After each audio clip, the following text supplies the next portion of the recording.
What's going on, everybody? This is just a little bit of a informational video. I got a lot of questions from previous videos.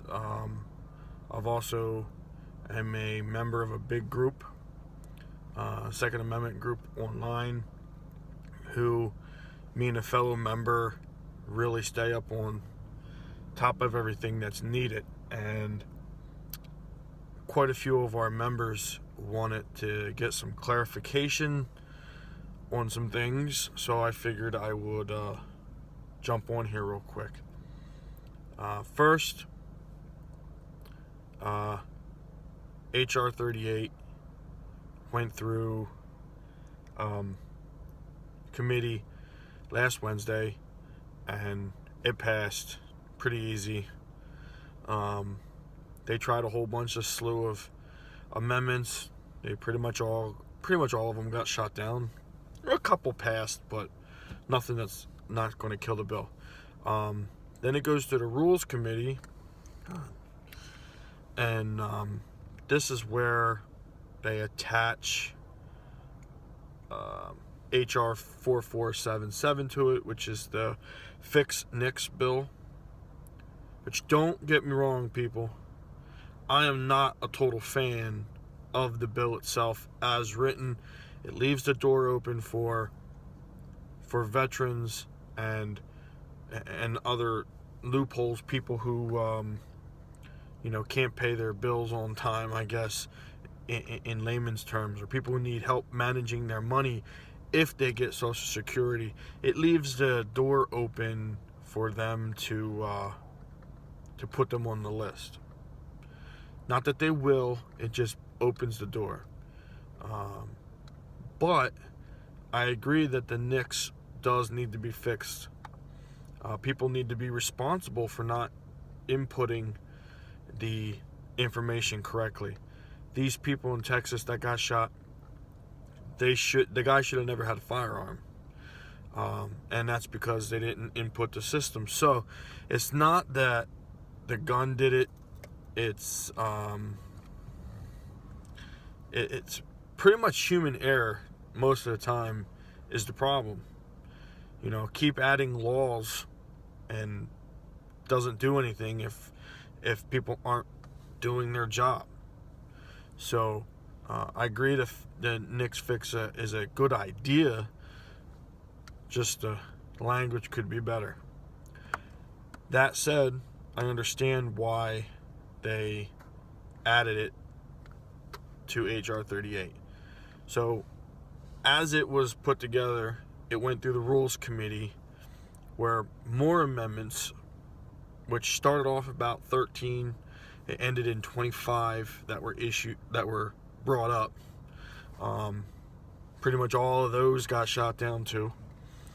Then they were created as a House resolution to 645, I believe, was the number, which created one bill, essentially, out of both bills. HR38 would stay the title, or the name of the bill, but in Title 1, which would be HR38, in Title 2 of the bill would have been the NICS fix. That passed pretty easy again through that committee, the Rules Committee, and went to the full House. During the House, they had a vote on the joint resolution. That passed. Then they had a vote to make sure that they voted on HR38. Of course, that worked. I don't know why you have to vote, but whatever. So finally it got to the point where they needed to vote on HR38 as submitted, which included the NICS bill. People forget that just because they're calling it HR38, it is HR38. It just has the NICS in it. Not two separate bills anymore. It's one. And it went through a heated debate, and it passed 231 to 198. Out of the 231, 6 Democrats. Out of their 198, there was 14 Republicans. A few of which from New Jersey, the state that I live in. We call them asshats. And believe me, they were emailed to let from their people that they didn't agree with why they didn't vote for it. But anyway, so it's passed. So the really big question still in play that people don't know is HR38 as written, because they tried 3 times to add an amendment that would make it change the language that would say that you needed your home state permit in order to use reciprocity or to use this bill as your defense, as long as you had your home state permit which matched with your driver's license. However, those amendments did not pass. They actually got denied by a lot. Now, there's other amendments that I actually probably didn't really mind, or if they would have got passed or not. Like someone with a violent misdemeanor within the last 3 years was one of the amendments. On the outside looking in, that's actually not that bad of a bill, man. Not that, I don't really have a problem with that. Don't be a violent person and you're not affected by it. However, it made a good point by the chairman by saying in a traffic accident, depending on if you were speeding and you caused the accident, you could be convicted of a violent misdemeanor, depending on what state you're in. So a traffic accident would be able to take your civil right away, your constitutional right. And there's other incidents that will do the same thing. So they needed to be a little bit more clear on that, and maybe they would have got support. But even that that amendment got shot down. So as written, people want to know if HR38 will cover and make states honor people who have non-resident permits. The answer to that is yes. The other question was, would your home state have to honor a non-resident permit? The answer to that is yes. Reason: the language of the bill states, I'm paraphrasing, but it states, a permit issued by a state. A state, not home state, not state of residency, a state. Would have to be honored in every state that has a statute to allow its residents to apply for a permit. Not get one, apply for one. There is 49 states that issue carry permits in some fashion. Like New Jersey is a may issue, but we have a statute. The only state that does not issue any permits is Vermont, and they never did. They have always been a constitutional carry since the 1700s. So even states that are constitutional carries now, they still will issue permits to their residents and some to non-residents for reciprocity reasons. But they still issue permits. So HR38 as written, because I'm pretty sure I didn't see an amendment in there to include DC. They might have talked about it at the House and in the subcommittee about covering DC, but they didn't change the language. The language says a state. And if I'm not mistaken, we don't have 51 states. We have 50. DC is not a state. And now that DC lost and their good reason clause aka justifiable need, like New Jersey, was found to be unconstitutional, DC now issues permits. They also will issue non-resident permits if you meet some qualification standard. So, in the long run, if you want to carry in 50 states and DC, go get a DC non-resident permit. Really, because then you could carry in DC, other than like, the White House and Capitol grounds and stuff like that. But you could drive through it, and then you can also carry in the other states. This bill also protects people who do live in constitutional carry states, like Vermont and others, like New Hampshire. New Hampshire is a paperless carry now. But if it was me and I lived in a state that was constitutional carry, just for the fact that if you traveled, my opinion would go get your permit. It would be a lot easier if you do get pulled over to show them that you actually have a permit. But to expect a cop who already don't even know their own laws of their own state most of the time, to expect them to know that you live in New Hampshire, that it's a constitutional carry, that you don't technically have a permit, and think that's going to be okay, probably not. Especially if it's going to be here in Jersey, you're probably going to get detained, maybe even arrested, and maybe even charged, and you're going to have to prove that you were legit. So go get your permit. That's just my advice. But to each their own. And that's all hypothetical if this bill actually passes all the way and gets through the Senate and ends up on the president's desk. So where do we stand right now? We stand at the fact that that bill, accompanied with the resolution to combine them, passed. Now it's going to go to the Senate. The Senate's going to have to take it up. I believe they had 5 days, or the House had 5 days to put any kind of correspondence with their argument, good or bad, to be submitted with the bill as it goes to the Senate. The Senate's probably going to put it in some subcommittee for amendments, and then it'll probably get out of the subcommittee because the House still holds majority. I mean, the Senate is majority as well. And then it's going to go to the full vote in the Senate, which we're going to have a really hard time. That's going to be plain and simple. We're going to have a hard time.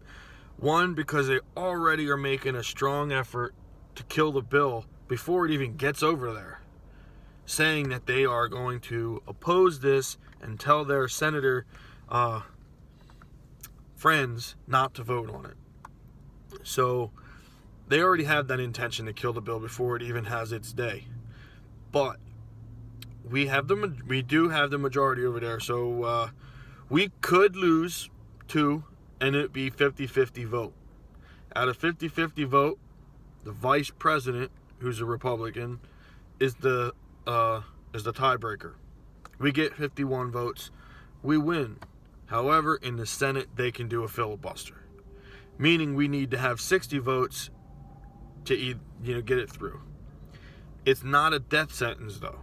A bill can pass with less than 60, but it will take at least one senator to say, no, I want to continue to debate. Even though majority ruled it, I want to debate this further. The filibuster can go on forever. The longest ever filibuster was 24 hours and 18 minutes. That's been recorded anyway. According to statistics, most filibusters do not end in the bill being killed. What ends up happening is somewhere during the line,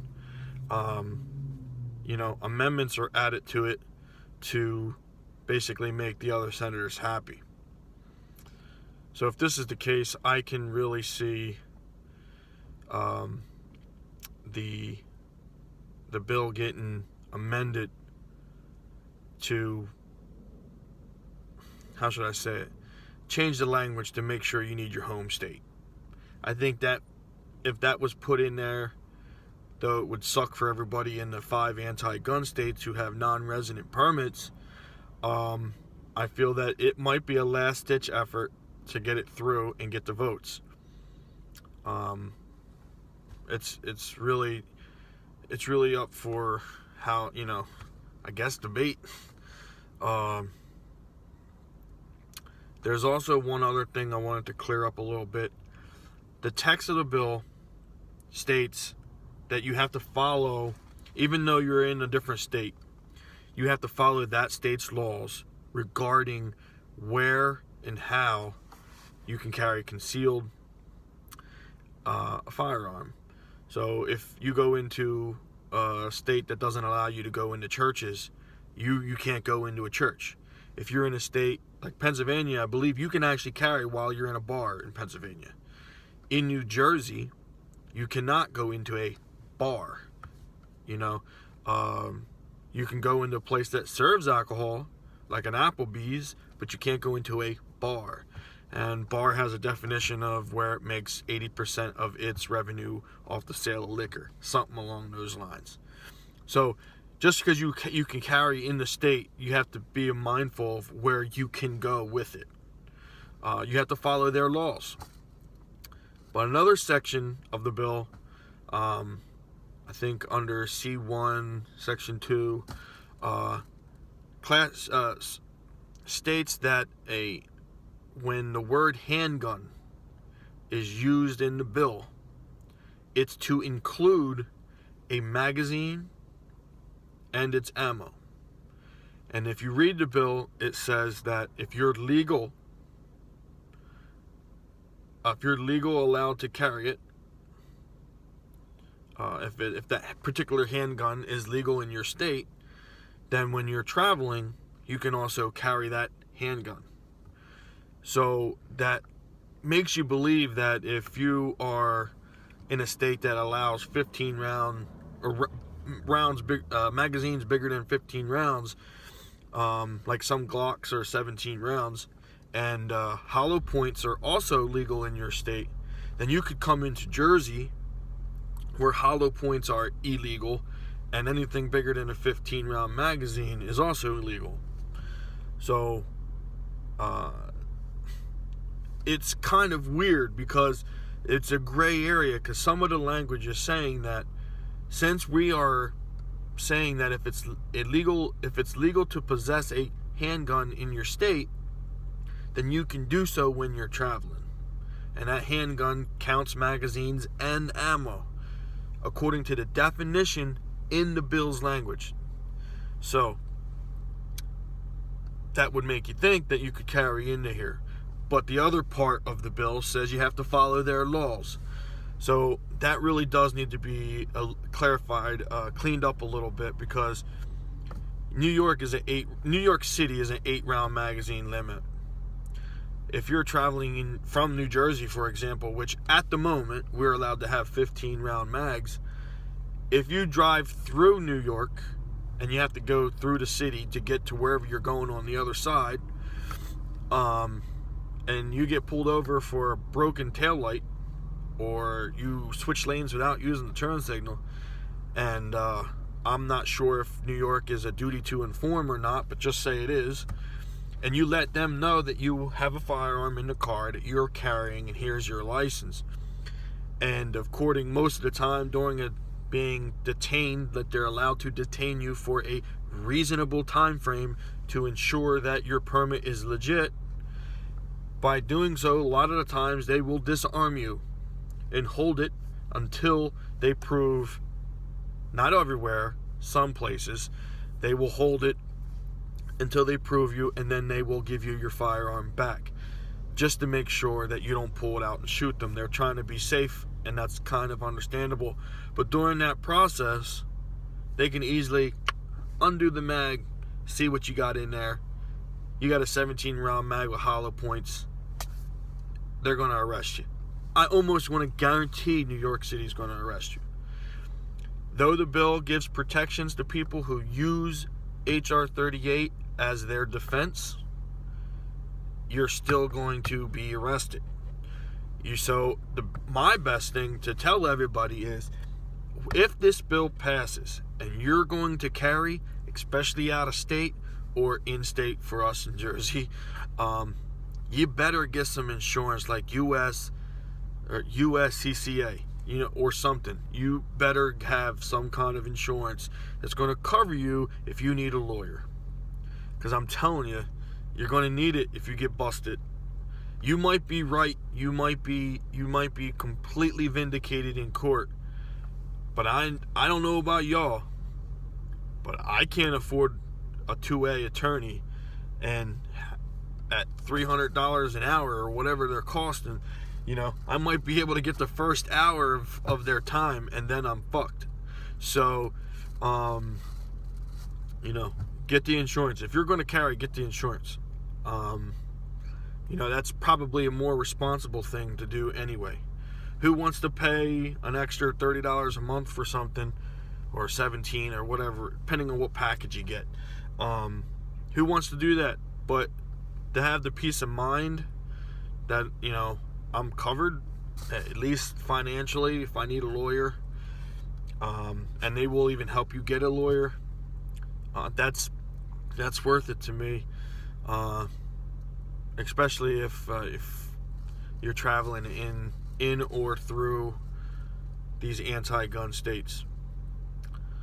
If you have any other questions, I'll be willing to answer them, maybe in a video or maybe in a comment. But before I go, I want to give a shout out to Jarrett from Guns and Gadgets. That dude up there in Mass does a great job.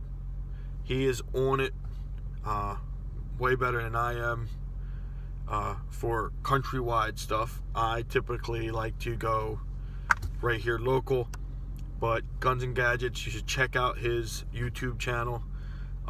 Help him get to 100,000 subscribers, so YouTube will leave him the hell alone,